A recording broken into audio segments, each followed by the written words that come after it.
Topic है वो है आइसोमेरिज्म। तो व्हाट इज आइसोमेरिज्म, पहले बुक की लैंग्वेज को देख लेते हैं, उसके बाद अपनी लैंग्वेज पे आते हैं। आइसो का मतलब होता है सेम, आइसो मीन्स सेम, मर्स मीन्स यूनिट्स, यूनिट्स कह लें, पार्ट्स कह लें, या कुछ भी कह लें, ठीक है। Wide range of organic compounds studied in organic chemistry exhibit same molecular formula yet differ in their structure और स्टीरियोकेमिस्ट्री, ठीक है। तो काफी सारे ऑर्गेनिक केमिस्ट्री में ऐसे कंपाउंड हैं जिनका मॉलिक्यूलर फार्मूला सेम होता है पर उनकी स्ट्रक्चर डिफरेंट होती है। तो स्ट्रक्चर डिफरेंट होने की वजह से उनकी प्रॉपर्टीज में थोड़ा फर्क आ जाता है, ठीक है। तो such pair of compound, these compounds are known as isomers and the phenomena is called isomerism, ठीक है। मान लें कि आपके पास एक सिंपल सा एग्जांपल ले लेते हैं कि हमारे पास डायमीथाइल ईथर है, डायमीथाइल ईथर, और हमारे पास है ethyl alcohol, ethyl alcohol. Now दोनों कंपाउंड का मॉलिक्यूलर फार्मूला है C2H6O, दोनों का मॉलिक्यूलर फार्मूला सेम है पर दोनों की प्रॉपर्टीज में डिफरेंस है। क्या डिफरेंस है, कौन बता सकता है? ईथर जो है, ईथर एक नॉन पोलर कंपाउंड है, अल्कोहल एक पोलर कंपाउंड, ये सॉल्युबल इन वाटर है, ये पार्शियली सॉल्युबल इन वाटर है, ठीक है। तो इनकी प्रॉपर्टीज में क्या आ जाएगा, फर्क आ जाएगा। और फर्क क्यों आया, फर्क किस वजह से आया? क्योंकि इनका मॉलिक्यूलर फार्मूला तो सेम है। तो मॉलिक्यूलर फार्मूला का सेम होने का मतलब कभी भी ये नहीं है, मॉलिक्यूलर फार्मूला के सेम होने का ये मतलब नहीं है कि उसकी प्रॉपर्टीज क्या होंगी, सेम होंगी, ठीक है। उसकी प्रॉपर्टीज जो है वो डिफरेंट हो सकती हैं, प्रॉपर्टीज डिफरेंट हो सकती हैं,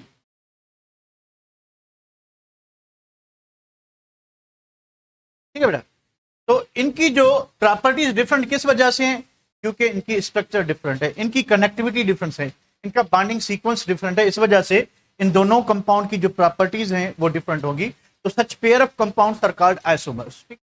आगे क्या चीज है कि isomers are initially classified into two classes, structural isomerism and stereo isomerism, ठीक है। इसमें थोड़ा सा लिखा हुआ है तो इसको हम ज्यादा एक्सप्लेन करते हैं।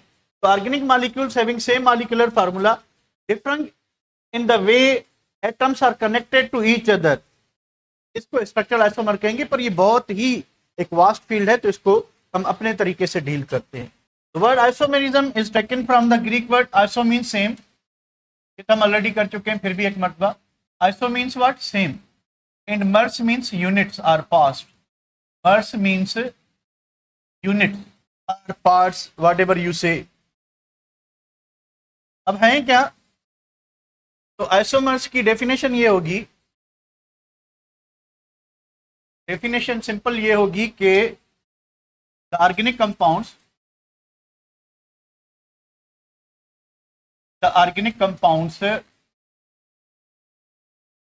having same molecular formula, having same molecular formula के ऐसे ऑर्गेनिक कंपाउंड जिनका मॉलिक्यूलर फार्मूला सेम होना चाहिए बट डिफरेंट प्रॉपर्टीज, पर उनकी प्रॉपर्टीज डिफरेंट होंगी, बट डिफरेंट प्रॉपर्टीज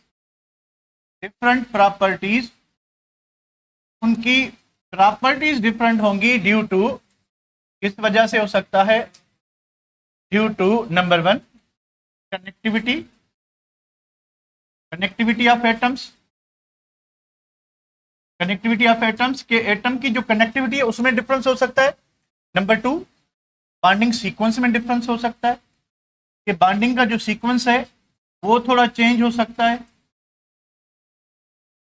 उसके बाद अरेंजमेंट में चेंज हो सकती है, कि एटम्स की जो अरेंजमेंट है, तो arrangement of atoms, arrangement change हो सकती है। तो इनकी वजह से, इन चीजों की वजह से प्रॉपर्टीज क्या हो जाए, चेंज हो जाएं। तो such pair of compounds are called isomers. एक सिंपल सा एग्जांपल फिर भी ले लेते हैं, ठीक है। मान लें कि हमारे पास क्या चीज है, हमारे पास है CH3, उसके बाद क्या चीज है CH2, CH3। तो व्हाट वी आर हैविंग, हमारे पास है N ब्यूटेन, हमारे पास क्या है N ब्यूटेन, एंड हमारे पास है आइसोब्यूटेन। स्ट्रक्चर क्या होगी CH3 और इस CH3 पे क्या होगा, एक ब्रांच होगी। तो जरा इन तीन चीजों को देखें, क्या आपको ये चीजें दिखाई दे रही हैं? तो पहली बात, व्हाट इज द पहली बात कि कनेक्टिविटी देखें, CH3 group is connected to CH2, CH3 group is connected to CH। तो कनेक्टिविटी में डिफरेंस आ गया। तो इसमें CH3 ग्रुप CH2 से कनेक्टेड है, इसमें क्या है कि CH3 ग्रुप CH से कनेक्टेड है। तो पहला डिफरेंस ये आ गया, ठीक है। उसके बाद दूसरी चीज क्या है, दूसरी बात क्या है, एक तो ये डिफरेंस हो गया भाई, आपने देख लिया, आपने अपनी प्यारी आंखों से देख लिया। बॉन्डिंग सीक्वेंस, बॉन्डिंग सीक्वेंस क्या है कि CH3 बॉन्डेड टू CH2, ठीक है, CH3 बॉन्डेड टू CH, उसके बाद यानी 3 सिंगल बॉन्ड लाइन में, एक साइड में है। तो यहाँ पे क्या है, बॉन्डिंग सीक्वेंस में single bond single bond single bond, तो सीक्वेंस यहाँ पे साइड में आ रहा है, यहाँ पे सीक्वेंस बिल्कुल सीधा जा रहा है। अरेंजमेंट ऑफ एटम्स, अरेंजमेंट की एटम की बात करें तो यहाँ पे एक सीधी चेन है, तो कार्बन एटम सीधी चेन में अरेंज है। यहाँ पे सीधी चेन के साथ साथ क्या मौजूद है, ब्रांच मौजूद है, ठीक है। तो ये सारी वो बातें हैं जिससे जिससे क्या होगा, जिससे आपको जो कंपाउंड हैं, ठीक है, उनकी प्रॉपर्टीज चेंज हो जाएंगी, उनकी प्रॉपर्टीज क्या हो जाएंगी, चेंज हो जाएंगी। चलें भाई दूसरी बात पे आते हैं। दूसरी बात क्या है कि आइसोमेरिज्म जो है न सिर्फ ऑर्गेनिक केमिस्ट्री में कॉमन होती है, ऑर्गेनिक केमिस्ट्री में, बल्कि फ्रीक्वेंट होती है। तो जैसे जैसे नंबर ऑफ कार्बन एटम्स बढ़ते जाएंगे, जैसे जैसे नंबर ऑफ कार्बन एटम्स बढ़ते जाएंगे, इस तरह से नंबर ऑफ आइसोमर्स भी बढ़ते जाएंगे। तो अगर आपके पास हाइड्रोकार्बन है तो isomerism not only possible, isomerism not only possible, तो न सिर्फ ये पॉसिबल है बल्कि फ्रीक्वेंट है, बट इट इज फ्रीक्वेंट, बिल्कुल आसानी से, आजादी से होती जाएगी। और दूसरी बात कि नंबर ऑफ आइसोमर्स बढ़ते जाएंगे। कब बढ़ते जाएंगे, number of isomers increase as number of carbon atoms, जैसे जैसे कार्बन एटम्स बढ़ते जाएंगे, ठीक है, तो नंबर ऑफ आइसोमर्स भी क्या होते जाएंगे, बढ़ते जाएंगे। तो जिस तरह से नंबर ऑफ कार्बन एटम बढ़ेंगे तो नंबर ऑफ आइसोमर्स भी बढ़ते जाएंगे। समझे कैसे? तो अगर आपके पास मीथेन है, ठीक है, मीथेन का फार्मूला है CH4, तो इसका कोई दूसरा आइसोमर नहीं है, नो आइसोमर। अब किसी भी हाइड्रोकार्बन होने के लिए कम से कम आइसोमेरिज्म शो करने के लिए 4 कार्बन होने चाहिए। कितने कार्बन? 4। अगर 4 से कम होंगे तो वो आइसोमेरिज्म शो नहीं करेगा, ठीक है।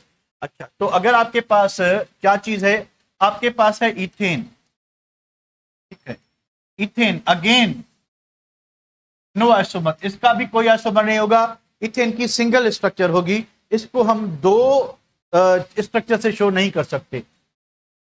अगर आपके पास प्रोपेन है, ठीक है, तो प्रोपेन में क्या होगा कि प्रोपेन में भी कोई आइसोमर नहीं होगा, ये भी सिंगल स्ट्रक्चर ही बनेगी, ठीक है। अब आइसोमर्स की शुरुआत होगी कहां से, ब्यूटेन से। तो ब्यूटेन के जो हैं 2 आइसोमर्स होंगे। कितने होंगे? 2। एक n butane, isobutane, n butane और आइसोब्यूटेन, यानी इसके 2 होंगे। अब पेंटेन की बात करें तो 3 होंगे, यानी जैसे ही 4 से 5 कार्बन हो गए तो नंबर ऑफ आइसोमर्स बढ़ गए, ठीक है। तो C5H12, तो नंबर ऑफ आइसोमर्स कितने हो जाएंगे? 3। कौन कौन से आपको ये याद होंगे? N pentane, isopentane, neopentane. N pentane पे कोई ब्रांच नहीं, आइसो पे 1 ब्रांच है, नियो पे 2 ब्रांच, ठीक है। तो इस तरह से जैसे जैसे कार्बन एटम बढ़ेंगे, तो अगर आप हेक्सेन पे आएंगे तो हेक्सेन पे 5 होंगे, अगर आप हेप्टेन पे आएंगे तो 9 हो जाएंगे, ठीक है। अगर आप डीकेन पे आएंगे तो 75 हो जाएंगे, डीकेन के 75। तो जैसे जैसे कार्बन एटम बढ़ रहे हैं, ठीक है, तो नंबर ऑफ आइसोमर्स भी इंक्रीज होते जाएंगे। अच्छा, ये कौन से आइसोमर्स? ये खाली चेन आइसोमर्स। हम किसकी बात करें? We are talking about chain isomers, ये एक टाइप है, ठीक है। We are talking about chain isomers, दूसरे भी बहुत से आइसोमर्स होते हैं, ठीक है। तो कहने की बात यह है कि एंड बात इज व्हाट के आइसोमेरिज्म जो है एक ऐसा प्रोसेस है जिसमें दो डिफरेंट कंपाउंड होते हैं, उनका मॉलिक्यूलर फार्मूला सेम होता है पर उनकी प्रॉपर्टीज डिफरेंट होती हैं। और प्रॉपर्टीज डिफरेंट क्यों होती हैं, मैंने आपको बताया 3 रीजन से। उसके क्या क्या पॉसिबल रीजन से? Connectivity, bonding sequence and arrangement of atom. इनकी वजह से प्रॉपर्टीज क्या हो जाती हैं? डिफरेंट हो जाती हैं। ठीक है बेटा, चले तो अब बात करते हैं कि आइसोमेरिज्म क्यों होती है, why isomerism occurs.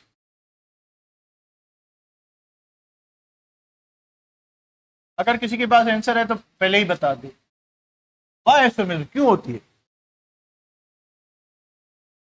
Why it is thing, क्यों होती है कोई बताने वाला? सिंपल सी बात है, आंसर इज सिंपल कि the isomerism is due to directional character of covalent bond. Directional character of covalent bond. Covalent bond. तो जो कोवेलेंट बॉन्ड बनता है, हमें पता है कि कोवेलेंट बॉन्ड कैसे बनता है। कोवेलेंट बॉन्ड ऑर्बिटल्स की ओवरलैपिंग से बनता है। ठीक है भाई, ऑर्बिटल्स एक्स एक्सिस पे ओवरलैप हो गई, ठीक है, तो एक स्ट्रक्चर बन गई। यही ऑर्बिटल अगर वाई एक्सिस पे ओवरलैप करें तो दूसरी बन जाएगी, जेड पे करें तो तीसरी बन जाएगी। तो इसी डायरेक्शनल कैरेक्टर की वजह से ऑर्गेनिक कंपाउंड, अच्छा एक बात ध्यान में रखें कि जितने भी ऑर्गेनिक कंपाउंड हैं वो सबके सब कोवेलेंट कंपाउंड होते। कौन से? कोवेलेंट। और कोवेलेंट कंपाउंड में जो बॉन्ड बनता है, कोवेलेंट बॉन्ड, वो कैसे बनता है? ऑर्बिटल की ओवरलैपिंग से। ऑर्बिटल की, और ओवरलैपिंग में क्या होता है? Directional character. तो कोवेलेंट बॉन्ड जो बनेगा किसी ना किसी पर्टिकुलर डायरेक्शन में बनेगा। तो अगर एक डायरेक्शन से बॉन्ड हट के दूसरे डायरेक्शन में बनता है तो डिफरेंट स्ट्रक्चर बनेगी। क्या बनेगी? तो इस डायरेक्शनल कैरेक्टर की वजह से आइसोमेरिज्म एग्जिस्ट करती है। अब आयनिक बॉन्ड जो है वो नॉन डायरेक्शनल होता है। आयनिक बॉन्ड क्या होता है? मतलब क्या हुआ? मतलब यह कि पॉजिटिव और नेगेटिव आयन खुद को 360, यानी अगर ये पॉजिटिव आयन है, ठीक है, तो नेगेटिव आयन को ये किसी भी एंगल से अप्रोच कर सकता है, यानी कोई प्रॉपर डायरेक्शन की जरूरत नहीं है इसको। ये पॉजिटिव आयन जो है ये नेगेटिव आयन को किसी भी डायरेक्शन से क्या कर सकता है? अप्रोच कर सकता है। पर कोवेलेंट बॉन्ड ऐसे नहीं बनता। कोवेलेंट बॉन्ड ऑर्बिटल्स जो हैं वो किसी न किसी पर्टिकुलर डायरेक्शन में होती हैं, तो वो उस डायरेक्शन में क्या करेंगी? ओवरलैप करेंगी, तब जाके बनेगा बॉन्ड। तो डायरेक्शनल कैरेक्टर की वजह से जो कोवेलेंट कंपाउंड है वो आइसोमेरिज्म शो करेंगे, और जो कौन से कंपाउंड है वो नहीं करेंगे। ठीक है, तो ये सिंपल सी बातें हो गई। ठीक है, तो इसको मैं मिटा देता हूं। ठीक है, तो आइसोमेरिज्म क्यों होती है? Due to directional character of covalent bond. ठीक है, अब बात करते हैं टाइप्स की। आइसोमेरिज्म की टाइप्स कितनी? तो मेजर 2 टाइप्स हैं, वैसे 3 भी हैं पर तीसरी को हम रहने देते हैं क्योंकि हमारे सिलेबस में दूर दूर तक उसका नाम नहीं। तो टाइप्स ऑफ आइसोमेरिज्म की बात करें, टाइप्स ऑफ आइसोमेरिज्म, तो 2 मेजर टाइप्स हैं, structural isomerism and stereo isomerism. Stereo isomerism, अब इनमें इनको अगर फर्दर क्लासिफाई करें तो इसमें हम 5 टाइप्स करेंगे। नंबर 1 चेन और स्केलेटल आइसोमेरिज्म कहते हैं इसको, चेन और स्केलेटल आइसोमेरिज्म। नंबर 2 जो इसमें हम करेंगे पोजीशन आइसोमेरिज्म,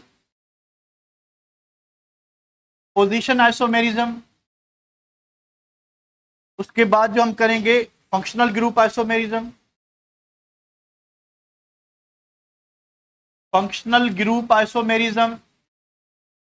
उसके बाद जो हम करेंगे मेटामेरिज्म। नंबर 4 मेटामेरिज्म, और लास्ट में हम जो करेंगे टाटोमेरिज्म।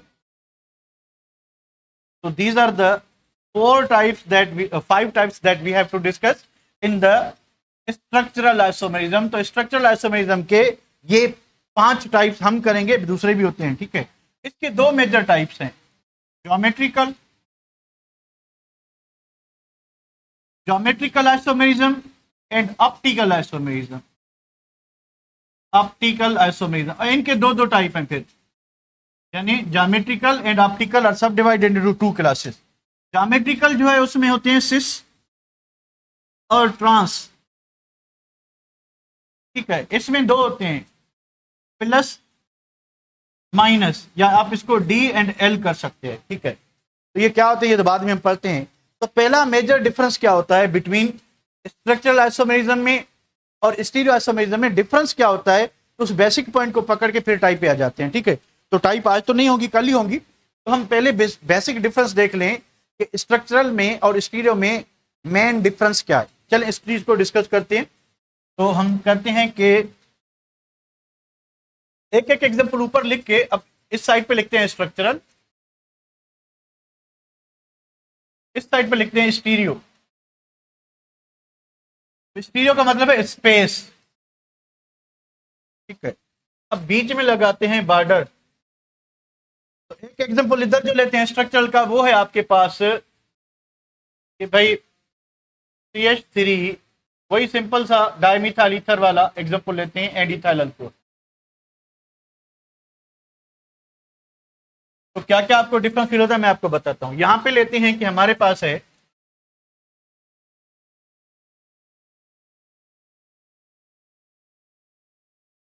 ये भी 2 ब्यूटीन है, ये भी 2 ब्यूटीन,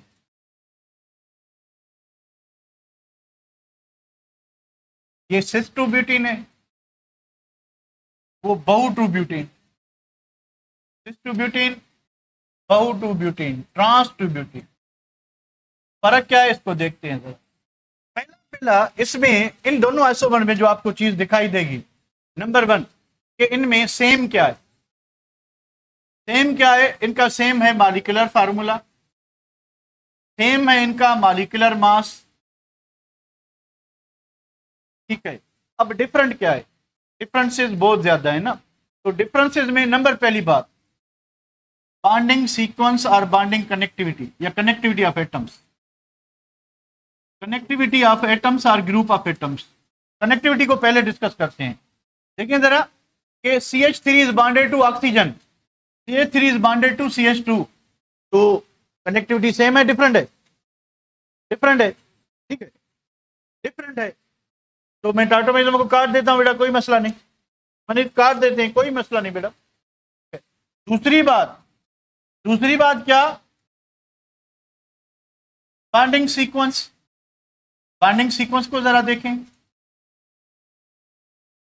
बॉन्डिंग सीक्वेंस कैसे है कि कार्बन का बॉन्ड ऑक्सीजन से, कार्बन का बॉन्ड कार्बन से, फिर ऑक्सीजन, तो यहां कार्बन ऑक्सीजन फिर कार्बन, तो बॉन्डिंग सीक्वेंस जो है वो डिफरेंट है। नंबर तीसरी बात, अरेंजमेंट ऑफ एटम्स, ये सब में डिफरेंट होता है, कोई भी टाइप हो, स्टीरियो हो या स्ट्रक्चरल हो, अरेंजमेंट हमेशा डिफरेंट होती है। तो अरेंजमेंट क्या होगी, डिफरेंट होगी। इस वजह से, इन तीन चीजों की वजह से ये भाई कह रहा है कि इन दोनों कंपाउंड की जो प्रॉपर्टीज हैं वो डिफरेंट होगी, ठीक है। तो अगर आप स्टीरियो आइसोमेरिज्म देखेंगे तो आप हैरान रह जाएंगे कि ये भी सेम है, ये भी सेम है, तो फिर फर्क क्या होता है वो भी देखते हैं, ठीक है। तो सेम की बात करें, क्या क्या सेम है, मॉलिक्यूलर फार्मूला,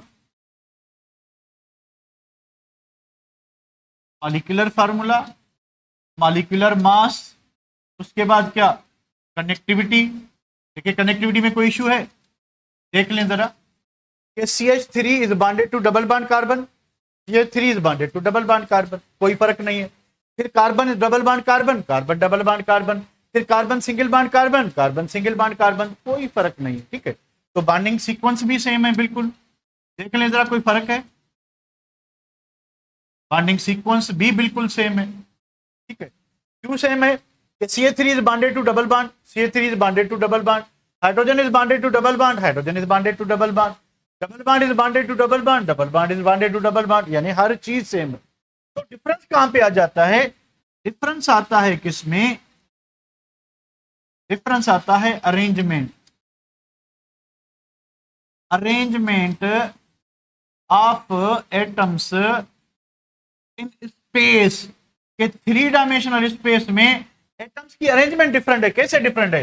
लेकिन दो सेम ग्रुप, दोनों मिथाइल ग्रुप सेम साइड पे, मिथाइल ग्रुप अपोजिट साइड। अगर सेम साइड पे होंगे तो सिस 2 ब्यूटीन होगा, अगर अपोजिट साइड पे लगा देंगे तो फिर ये ट्रांस हो जाएगा। तो एटम्स की अरेंजमेंट जो है वो स्पेस में चेंज है, इफ अदरवाइज कोई डिफरेंट नहीं है। बॉन्डिंग सीक्वेंस भी सेम है और फंक्शनल ग्रुप भी सेम है। यहाँ पे तो फंक्शनल ग्रुप भी डिफरेंट था, फंक्शनल ग्रुप भी सेम है, ठीक है। केमिकल प्रॉपर्टीज भी सेम होंगी। हाँ, रिलेटिव स्टेबिलिटी में प्रॉब्लम हो सकता है, ठीक है। तो ये आगे चल के पढ़ते हैं। तो ये इनमें बेसिक डिफरेंस क्या होता है कि इसमें बहुत सारे डिफरेंसेस होते हैं, इसमें सिर्फ एक ही डिफरेंस होता है। वो डिफरेंस क्या होता है? अरेंजमेंट। अरेंजमेंट में डिफरेंस होने की वजह से बाकी प्रॉपर्टीज खुद ब खुद डिफरेंट हो जाती हैं, ठीक है बेटा। चलें इसको हम बात करते हैं, पहली टाइप पे आते हैं। स्ट्रक्चर की जो फर्स्ट टाइप है कौन सी है? चेन। तो इस चेन आइसोमेरिज्म को हम अभी करते हैं। तो व्हाट इज चेन आइसोमेरिज्म? पहली बात करते हैं कि what is chain isomerism. Chain are skeletal, ठीक है। थोड़ा नाम हमें इंफॉर्मेशन दे रहा है कि ऐसे आइसोमर जिनमें कार्बन की चेन में फर्क होगा, यानी हम जो स्ट्रेट चेन और ब्रांच चेन कंपाउंड करते हैं वही चेन आइसोमर होता है, ठीक है। और ये आइसोमेरिज्म जो है ये सारी फैमिलीज में, सारे फंक्शनल ग्रुप में होती है। चेन आइसोमेरिज्म में कौन सा भी फंक्शनल ग्रुप उठा लो, ठीक है, ये आइसोमेरिज्म आपको ओपन चेन कंपाउंड सब में मिलेगी, ठीक है। तो पहली बात कि होता क्या है, ये डेफिनेशन इसकी ये होगी, द कंपाउंड्स या the organic compounds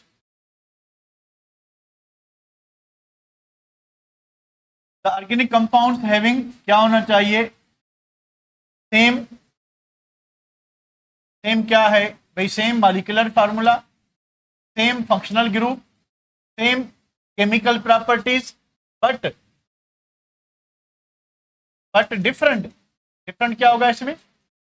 different physical properties होंगी, different physical properties. Physical properties बोले तो मेल्टिंग पॉइंट, बॉइलिंग पॉइंट वगैरह वगैरह, ड्यू टू डिफरेंट क्या होगा? Different carbon chain, nature of carbon chain और कार्बन स्केलेटन। कि कार्बन की चेन में फर्क हो, कार्बन की चेन में फर्क हो। एन आइसोमर है, आइसो आइसोमर है, ठीक है, नियो आइसोमर है। हमें पता है कि एन आइसो नियो में सरफेस एरिया का डिफरेंस है। किसका डिफरेंस है? और सरफेस एरिया कम होने से इंटरमॉलिक्यूलर फोर्स कम होती है, तो मेल्टिंग पॉइंट, बॉइलिंग पॉइंट क्या होती जाएगी? कम होती जाएगी, ठीक है। तो ये डिफरेंस आएगा।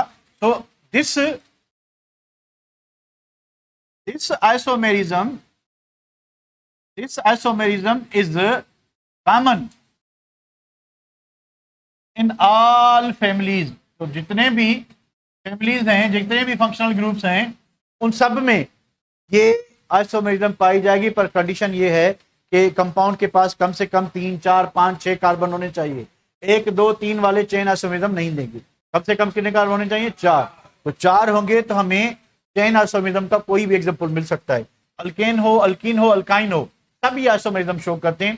तो 1, 2 एग्जांपल करते जाते हैं, ठीक है। तो ये एन ब्यूटेन, तो इसका आइसोमर क्या बनेगा?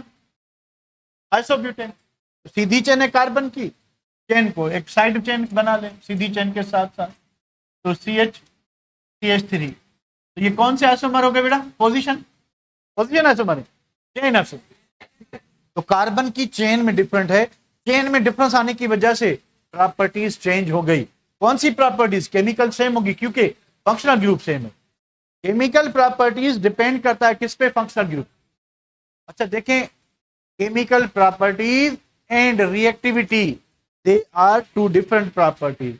रिएक्टिविटी मींस कि कितना जल्दी या कितना देर से, यानी कंपाउंड कितना स्टेबल है, कितना रिएक्टिव है। Chemical properties type of reaction, कौन सा रिएक्शन देंगे। अब दोनों अल्केन है, ये भी अल्केन है, ये भी अल्केन है, तो दोनों के रिएक्शन क्या होंगे? रिएक्शन क्या होंगे? ब्यूटेन एंड आइसोब्यूटेन, ये केमिकली सेम है, ठीक है, केमिकली सेम है, इनकी केमिकल प्रॉपर्टी सेम होंगी। हाँ, रिएक्टिविटी डिफरेंट हो सकती है, ज्यादा रिएक्टिव कौन होगा? ज्यादा रिएक्टिव ये होगा। इसमें कौन सा कार्बन, इसमें ये कार्बन जो है वो ज्यादा रिएक्टिव, टर्शरी कार्बन। क्यों, ये बड़ी लंबी कहानी है। तो भाई ये अगर आपके पास ये क्या चीज है भाई, ये है आपके पास N propyl alcohol, N propyl alcohol, ठीक है। तो इसका जो चेन आइसोमर बनेगा वो कौन बनेगा, isopropyl, CH3 CH CH3 OH। तो ये क्या हो गया, आइसोप्रोपाइल अल्कोहल। फर्क क्या है, फंक्शनल ग्रुप सेम है, OH OH, तो रिएक्टिविटी जो है वो डिफरेंट हो सकती है, पर प्रॉपर्टीज, फिजिकल प्रॉपर्टीज डिफरेंट होगी। अगर ज्यादा रिएक्टिविटी की बात करते हैं तो अगेन ये होगा, क्योंकि यहाँ पे OH जो सेकेंडरी कार्बन पे, जब यहाँ से OH निकल जाएगा तो सेकेंडरी कार्बोनियम आइन बनता है, यहां से जब निकलेगा तो प्राइमरी कार्बोनियम आइन बनता है, तो ये ज्यादा बना रिएक्टिव होगा। तो उसके बाद भाई आपके पास है ये CH2 double bond C CH3, क्या चीज है, क्या ऐसा करें कि N pentene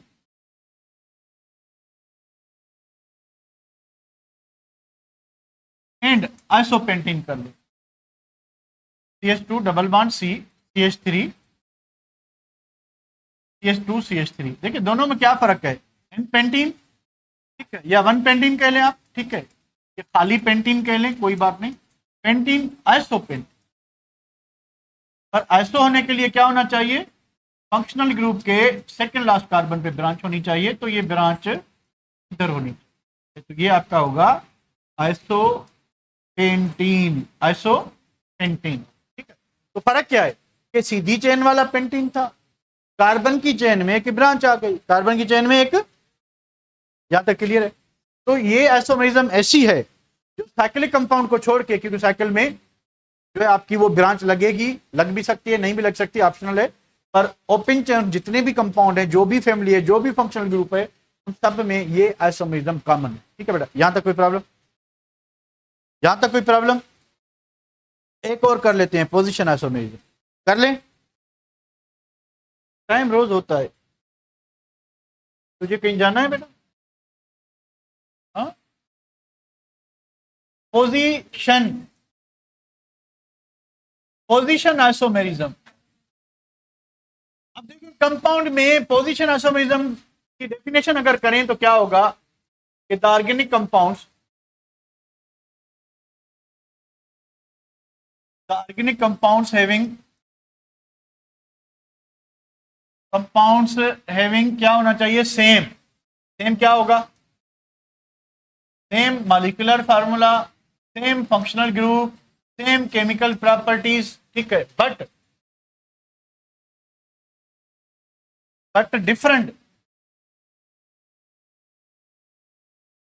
different properties due to different position of functional group, due to different positions of functional group की पोजीशन डिफरेंट हो सकती है, कार्बन कार्बन डबल बॉन्ड की पोजीशन डिफरेंट हो सकती है, और कार्बन कार्बन ट्रिपल बॉन्ड की पोजीशन क्या हो सकती है, डिफरेंट हो सकती है। तो इस वजह से प्रॉपर्टीज चेंज हो जाएं, क्योंकि फंक्शनल ग्रुप जो है, केमिकल प्रॉपर्टीज, क्योंकि फंक्शनल ग्रुप या डबल बॉन्ड या ट्रिपल बॉन्ड की पोजीशन इधर उधर हो जाए, तो इस टाइप की आइसोमेरिज्म को हम कहेंगे पोजीशन आइसोमेरिज्म। मान लें आपके पास है, आपके पास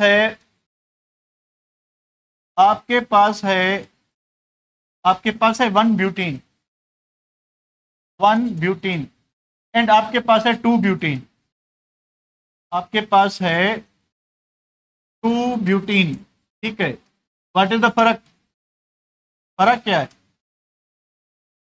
भाई, यहां पे जो डबल बॉन्ड है पहली कार्बन पे, इसलिए वन ब्यूटीन है, ठीक है, यहां पे डबल बॉन्ड 2 कार्बन पे, इसलिए 2 ब्यूटीन है। तो फर्क कहां आया, फंक्शनल ग्रुप तो सेम है, हाँ थोड़ा स्टेबिलिटी में फर्क है। ये जो अल्कीन है, ठीक है, और ये जो अल्कीन है, इसमें एक ही ग्रुप इथाइल लगा हुआ है, ठीक है, इसमें दो अल्काइल ग्रुप लगे हुए हैं। कितने ग्रुप लगे हुए हैं? दो। तो इन दोनों को अगर कंपेयर करें, ज्यादा स्टेबल कौन होगा? ज्यादा स्टेबल कौन होगा इन दोनों में? बस एक लाइन लिख लेता हूं, उससे समझ जाएं कि highly substituted alkenes, highly substituted का मतलब क्या? ये जो कार्बन कार्बन डबल बॉन्ड है, इस पे जितने अल्काइल ग्रुप ज्यादा लगाओगे, are more stable, are more stable. क्या होगा? मोर स्टेबल होगा। अच्छा, ऐसा क्यों होता है? इसको जरा एक नजर देख लेते हैं। तो आपके पास ये डबल बॉन्ड है, ठीक है, आपके पास ये डबल बॉन्ड है, यहां पे चार ग्रुप लगे हुए, बड़े बड़े ग्रुप लगे हुए, चार ग्रुप, ठीक है। तो आपके पास फिर क्या है कि ये ज्यादा स्टेबल है किससे? क्या कर तीन ग्रुप लगे हुए हैं और एक छोटा ग्रुप लगा हुआ है, ये ज्यादा स्टेबल होगा सिंपल इथीन से, जिसमें छुटकू छुटकू ग्रुप लगे हुए हैं। ऐसा क्यों है? मुझे बताएं इसके प्रिंसिपल रिएक्शंस कौन से होते हैं? Electrophilic addition. क्या होते हैं?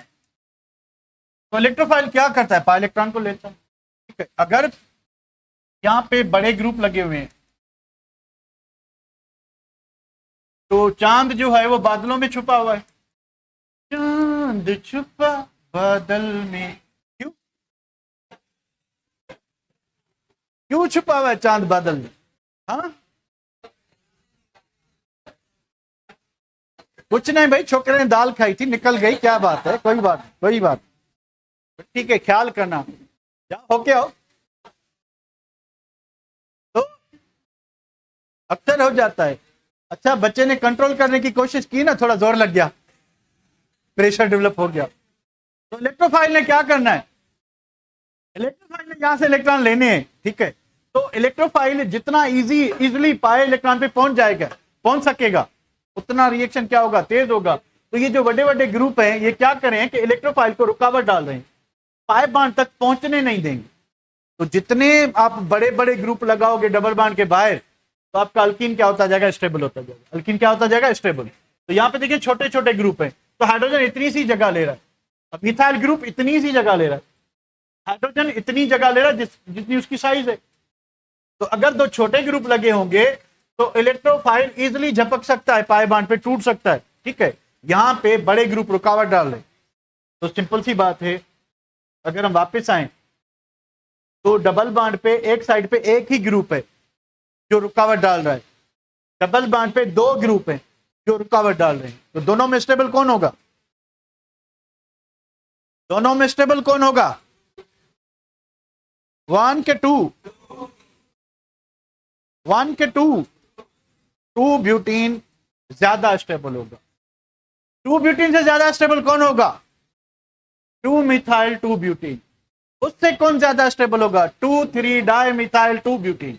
यानी जितने आप डबल बांड के ऊपर बड़े बड़े ग्रुप लगाते जाओगे, तो वो रुकावट ज्यादा डालेंगे। इसको कहते हैं स्टेरिक हिंड्रेंस, रुकावट डालेंगे, रेजिस्ट करेंगे किसको? इलेक्ट्रोफिलिक अटैक को। वो पाए इलेक्ट्रॉन तक पहुंच नहीं सकेगा, तो रिएक्शन ना होने के चांसेस होते हैं। तो इसी तरह से ये बड़े ग्रुप जो है क्या करते हैं। तो ये होगी कहां आइसोमेरिज्म? कहां देखें इसको, किस जगह पे होगी? भाई कहता है कि position isomerism is possible in, position isomerism is possible in, कहां कहां पॉसिबल होगी? भाई अल्केन्स में होगी।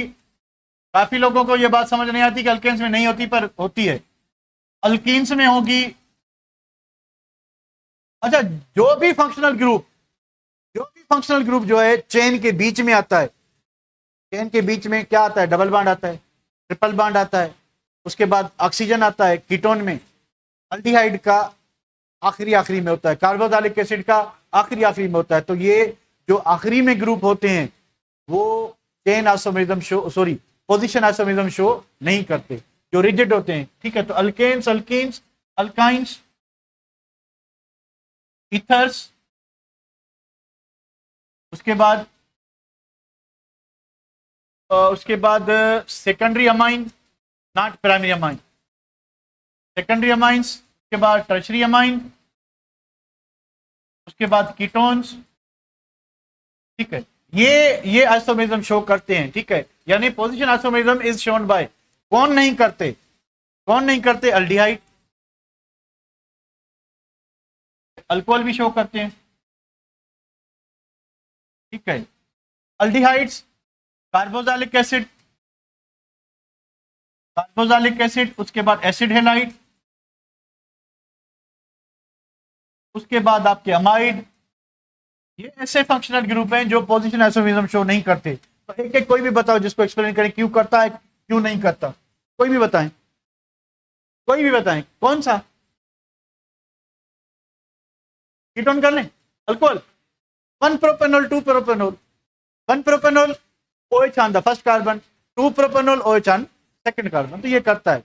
अच्छा, ईथर की बात करें, किधर गया ईथर। ठीक है भाई, 1 मिथॉक्सी ब्यूटेन, 2 मिथॉक्सी ब्यूटेन, दोनों ईथर हैं, दोनों ईथर हैं, पोजीशन चेंज है, 1 मिथॉक्सी ब्यूटेन, 2 मिथॉक्सी ब्यूटेन, तो ये पोजीशन आइसोमर है। ठीक है, और क्या, अल्केन की बात करें, अल्केन की बात करें भाई, 2 methyl pentane, 3 methyl pentane, what is this, मिथा अल्केन ही है दोनों, 2 मिथाइल पेंटेन भी अल्केन है, 3 मिथाइल पेंटेन भी अल्केन है। ठीक है, तो दोनों की क्या चेंज है, मिथाइल ग्रुप की पोजीशन चेंज है। ठीक है बेटा, तो नीचे आए, अल्डिहाइड क्यों नहीं करता। अब देखिए अल्डिहाइड की पोजीशन फिक्स है, C डबल बॉन्ड OH, तो इस साइड पे साइड चेन होगी, ये चेन के अंदर नहीं आ सकता, तो इधर उधर मूव नहीं कर सकता, तो अल्डिहाइड। कार्बोक्सिलिक एसिड का सेम सीन है। ठीक है, उसके बाद आपको एसिड अमाइड का भी सेम सीन है। ठीक है, तो जो भी फंक्शनल ग्रुप चेन के अंदर दाखिल नहीं हो सकेगा या साइड चेन में नहीं लग सकेगा, वो पोजीशन आइसोमेरिज्म शो नहीं करता, तो इसको इधर ही खत्म करते हैं। ठीक है बेटा, चलें, इसको कोई क्वेश्चन है तो पूछ लें, यू वांट टू आस्क